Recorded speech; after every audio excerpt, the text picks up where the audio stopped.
Building मेरे ख्याल में आज कितने दिन हुए, 75 दिन और 85-86 दिन हुए आज कंस्ट्रक्शन शुरू हुए।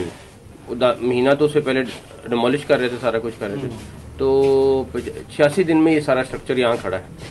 तो अगले 20 दिन में आपको इसी हिसाब से इंशाल्लाह बिल्डिंग भी कंप्लीट मिलेगी इंशाल्लाह।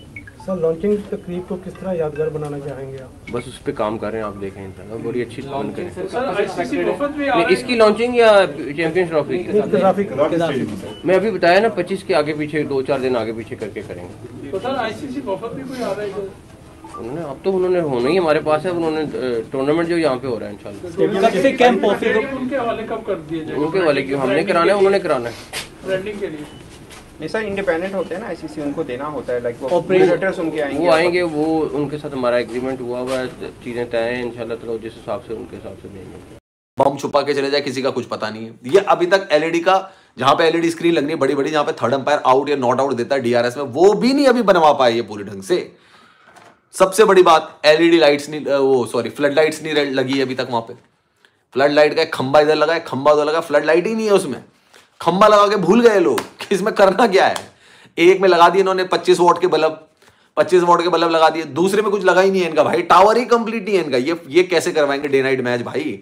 इनका फ्लड लाइट का टावर ही कंप्लीट नहीं है अभी। इनको कोई बताओ ओ भाई, अच्छा इनका बिजली भी तो नहीं है, चक्कर ये चेक कैसे करेंगे? इनका बिजली तो आती नहीं है भाई, कैसे चेक करेंगे फ्लड लाइट्स में लाइट है या नहीं है? बिजली तो आती नहीं है इनके यहाँ पे। पाकिस्तान में तो बिजली का रोना है, लाहौर में तो बिजली रहती नहीं है, वहां पे दिए से काम चल रहा है वहां पे। तो ये आज भी सोच रहे हैं कि अलादीन का चिराग घिसेंगे, जिन प्रकट हो जाएगा, हुआ वो बोलेगा क्या हुक्म है मेरे आगा, बोलेगा फ्लड लाइट बना दे, फ्लड लाइट लगा, और ये फ्लड लाइट लग जाएगी गद्दाफी स्टेडियम की, और भाई फिर चैंपियंस ट्रॉफी की टीम आ जाएंगे और चैंपियंस ट्रॉफी हो जाएगी इनकी। आज भी उसी चिराग को घिस रहे हैं। इनको पता नहीं है कि चिराग घिसने से लाइट नहीं आती, जिन नहीं आता, जीरो आता है। मैं हालत देखी मैंने अभी इनकी फ्लड लाइट्स का, बस इन्होंने डंडा लगाया अभी फ्लड लाइट का। फ्लड लाइट नहीं लगी उसमें अभी तक, एक लगी हुई है, बाकी 3 का पता ही नहीं है मेरे भाई। ये डंडा लगा के भूल गए। इनको लग रहा है लोग कुत्ता घुमाने आएंगे, ये पोल जो लगाया कुत्तों के लिए काम आएगा ये पोल। अबे उसमें फ्लड लाइट भी लगनी है, उसमें बल्ब भी लगने भाई। 4 मंजिला इमारत की क्या करें, जो कि हमें ब्रॉडकास्टर ने कहा था कि भाई आपने एनी हाउ, और आईसीसी ने भी कहा था कि भाई आपने एनी हाउ ये 4 मंजिला इमारत बनानी है। लेकिन अब जो है चैंपियंस ट्रॉफी तक इतलात के मुताबिक 4 मंजिला ये इमारत जो है ये नहीं बनने जा रही। चैंपियंस ट्रॉफी में सिर्फ 2 मंजिला इमारत आपको मुकम्मल रिनोवेट होते हुए दिखाई देगी। ऊपर की जो 2 फ्लोर्स हैं उनको ऐसे ही छोड़ा जाएगा, सिर्फ उसके ऊपर कलर करके फिलहाल चैंपियंस ट्रॉफी निकाल दी जाएगी। नीचे जो है पहले फ्लोर पर ड्रेसिंग रूम बनाया जा रहा है, सेकंड फ्लोर पर हॉस्पिटलिटी बॉक्सेस बनाए जा रहे हैं, जहाँ पे पीसीबी के हुकाम, आईसीसी के डेलीगेट्स या फिर यहाँ के कोई मिनिस्टर्स या कोई वीवीआईपीज यहाँ पे आके बैठेंगे। नीचे ड्रेसिंग रूम में प्लेयर्स बैठेंगे। तो बेसिकली ये है नेशनल स्टेडियम कराची की अपडेट। अभी भी बहुत सारा काम रहता है। पहले तो मुझे बहुत गुस्सा आ रहा है कि भाई जब आपने कहा था कि ये 4 मंजिला इमारत चैंपियंस ट्रॉफी से पहले बना दी जाएगी, इवन आपने तो डेट दे दी थी, आपने तो डेट दे दी थी 31 दिसंबर की। 31 बाढ़ में जाए भाई, 30 जनवरी तक तो बना दो, लेकिन 30 जनवरी तक भी नहीं बनेगी, क्योंकि अब जो है हमारे इंजीनियर्स और हमारे कॉन्ट्रैक्टर्स ने हाथ ऐसे खड़े कर दिए हैं। उन्होंने कहा है कि भाई हमसे नहीं हो पाएगा, हमसे नहीं हो पाएगा, तो फिर फारिग करो भाई इन लोगों को। अगली बार कभी भी इन लोगों को कॉन्ट्रैक्ट देने की जरूरत नहीं है। साल पहले हुआ, आज भी हो सकता है। आज कह देंगे ठीक है आपको हाइब्रिड खेलना है इंडिया में, जब भी कोई इवेंट होता है तो ठीक है कर लेते हैं, क्योंकि आज जो है वो 3-4 साल बाद नहीं होंगे। तो ये एक एडवांटेज हो जाता है। आज जो बोर्ड में, आईसीसी के बोर्ड में आज जो रिप्रेजेंटेटिव्स हैं मेंबर कंट्रीज के, वो 3-4 साल पहले नहीं थे। वो कह देंगे आज आप एग्री कर लीजिए, 3 साल बाद, 2 साल बाद जब भी होगा देख लेंगे, तब जो तब होगा वो देख लेंगे। तो हमारे ऊपर देखिए आईसीसी की ऑर्गेनाइजेशन की पॉलिसी तो वही रहती है, चाहे सौरव गांगुली वहाँ के बीसीसीआई के चेयरमैन रहे, चाहे रोजन बिनी रहे, चाहे रमीज राजा या एहसान मानी रहे, पॉलिसी चेंज नहीं होती, उसकी पॉलिसी नहीं चेंज होती है, बंदे लोग आते जाते रहेंगे। तो मैं इस बात से शायद आपसे इत्तेफाक ना करता हूँ कि सौरव गांगुली उस वक्त मेरे ख्याल से जेशाह ने साइन किया था, और दूसरे जो थे वो वसीम खान थे पाकिस्तान से, क्योंकि मानी साहब और वसीम खान ने ऐलान किया था कि नेक्स्ट 8 ईयर का प्लान पाकिस्तान में अनाउंस किया था। और एक T20 का वर्ल्ड कप भी है शायद, उसका अंडर 19 का, वो भी 2031 में शायद पाकिस्तान में, जहाँ तक मुझे याद है। पॉलिसी चेंज नहीं होती, इनके हेड चेंज हो जाते हैं। ठीक है, मैं ये कह रहा हूँ कि जब अलॉट करते हैं तब डिसाइड करने वाले कोई और होता है, 3 साल बाद जब इवेंट होता है तब कोई और होता है।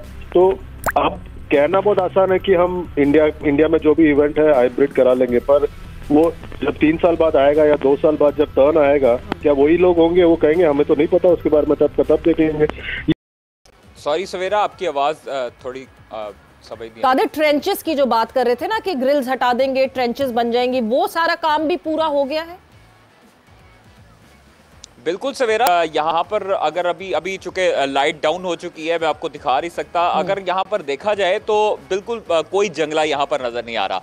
यहाँ पर मुझे ऐसे लग रहा है जैसे किसी बाहर के स्टेडियम में जो है वो व्यू आता है और बाहर शायकीन क्रिकेट बिल्कुल क्लोजली ग्राउंड को देख सकते हैं और बिला जो है वो किसी रुकावट के यहाँ पर वो मैच देखेंगे। और ग्राउंड जंगले उतरने की वजह से ग्राउंड करीब करीब लग रहा है। मेरा कैमरामैन और मेरा जो स्टाफ था वो भी यही कह रहा था कि ग्राउंड जो है वो छोटा सा दिखाई दे रहा है। मैंने कहा ग्राउंड छोटा नहीं हुआ, आप लोगों को जंगले जो है वो जो रुकावट आती थी तो उसकी वजह से काफी हद तक ग्राउंड बड़ा दिखाई देता था और स्टेडियम के जो इंक्लोजर्स थे वो काफी दूर थे। इस वजह से स्टेडियम की जो लुक थी वो बहुत दूर दिखाई देती थी। अलबत्ता यहाँ पर ये बहुत अच्छा हुआ के दरमियान में जिस तरह वेस्ट इंडीज़ और साउथ अफ्रीका में खंदक खोदी जाती है, उसके ऊपर नेट्स लगाए जाते हैं। एक जो है वो तकरीबन उसकी काफ़ी है वो मोटा नेट होगा और उसके बाद बारीक नेट होगा जो बॉल पकड़ने के लिए भी होगा, ताकि कोई शायकीन क्रिकेट उधर से जो है वो यहाँ पर ग्राउंड के अंदर दाखिल ना हो सके। इसलिए दूसरी जानिब अगर यहाँ पर पिचेस की बात की जाए तो पिचेस को भी खासी तैयारी की गई थी। ग्राउंड स्टाफ जो था वो यहाँ पर तैयारी कर रहा था। अभी रात के आधे पहर क्योंकि बारिश हुई लाहौर में, 2 दिन मुसलसल बारिश होती रही, जिसकी वजह से फिर भी हमने काम देखा कि डिले नहीं हुआ। यहाँ पर वासा की तरफ से जो हुकाम थे, जो शक्कर मशीनें थी वो यहाँ पर आ चुकी थी। पाकिस्तान का और एक चैंपियन ट्रॉफी के बारे में झूठ सामने आया है और वो झूठ बोला है मोहसिन नकवी साहब ने। जो मोहसिन नकवी साहब है पीसीपी के चेयरमैन, उन्होंने ही अभी आईसीसी को झूठ कहा है कि गजापे के स्टेडियम के जो बिल्डिंग है 4 मंजिली, वो बिल्डिंग बहुत ही जल्दी हम कंप्लीट करेंगे। लेकिन रिपोर्टर्स का मामला है और उधर काम करने वाले जो इंजीनियर्स है और जो उधर के काम करने वाले लोग हैं वो कह रहे हैं कि जो बिल्डिंग बनने वाली है चैंपियन ट्रॉफी के लिए गजा के स्टेडियम की, उसके जो बिल्डिंग 4 मंजिली, उसके 2 मंजिले ऊपर के होने नहीं वाले, बस नीचे के 2 मंजिले पूरे होने वाले और ऊपर के मंजिले पे बस कलर मार के छोड़ देने वाले। ये झूठ मोहसिन नकवी ने पूरे दुनिया के सामने बोला है। लेकिन मोहसिन नकवी को शर्म नहीं आ रही है कि ये झूठ कैसे बोले। आईसीसी को हम झूठ बोल के जब 25-26 जनवरी को स्टेडियम आईसीसी को दे देंगे जो एडवर्टाइजमेंट के लिए, लेकिन इनको ये पता होना चाहिए कि इतना झूठ हमने कहना नहीं चाहिए। पीसीबी को ये सारे झूठ कह के चैंपियन ट्रॉफी होस्ट करनी है, होस्ट करके उनको पैसा कमाना है। लेकिन इंडिया नहीं जाने वाली तो पैसा कमाने वाले तो नहीं है, उनको घाटा ही होने वाला है। लेकिन झूठ कहने की कोई बात ही नहीं है क्योंकि पाकिस्तान के पास स्टेडियम ही नहीं है और जो स्टेडियम है उनकी हालत इतनी ख़राब हो चुकी है कि उस स्टेडियम में कोई भी अंतर्राष्ट्रीय मैच, इंटरनेशनल मैच खेल ही नहीं सकता कोई। आपको वीडियो अच्छा लगा होगा तो वीडियो को लाइक, शेयर, सब्सक्राइब ज़रूर करना और आने वाले वीडियो के लिए बेल आइकन ज़रूर दबाना। जय हिंद, वंदे मातरम।